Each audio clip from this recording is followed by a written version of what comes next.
Many things are evolving as the cloud moves into its second decade of existence. It has gone well beyond IT and now affects the way organizations operate and has become a critical component for new technologies. The biggest concern about public cloud enablement is not actually security, it's application portability amongst multiple cloud providers. You simply can't rely on a single provider anymore.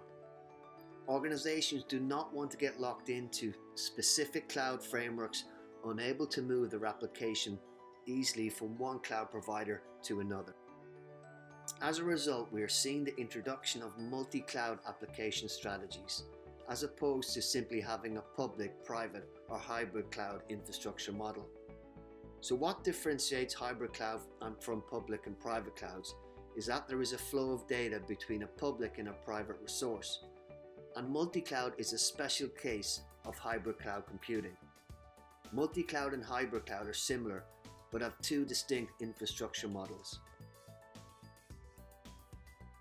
Multi-cloud is where you rely on multiple cloud providers such as AWS and Azure for multiple applications, while hybrid cloud collects multiple deployment platforms such as public cloud and private cloud within a single application. According to Gartner, we have three types of multi-clouds: Type 1, Type 2, and Type 3.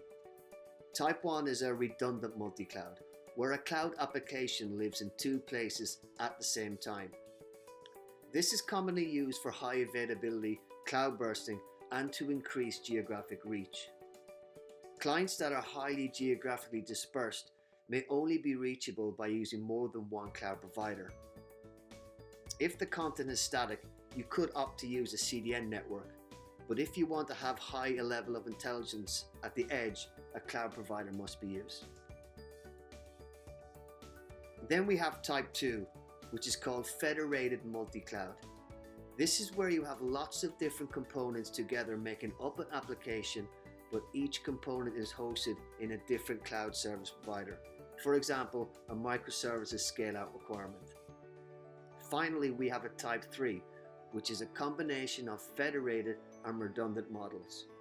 However, this is not for the light-hearted, and architecture requires a high level of complexity.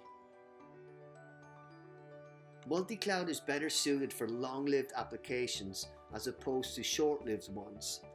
But it's not as simple as just draining an instant resource from one cloud provider, swinging DNS and bringing up the new instance in a new provider. Due to the immaturity of the product and the strategy, a DIY approach will be a pretty cumbersome way to start. So what are the drivers for multi-cloud? Well, apart from high availability, application portability, and geographic reach, we have cost, for example. Clouds are not cheap, and you're in a much better position to negotiate with a cloud provider if you have the option to move to another one. Other cloud providers might offer specialized features that your existing cloud provider does not have, for example, machine learning. Performance can be another driving factor. Due to the number of data requests and transfers, some applications may simply run better in one cloud provider than the other.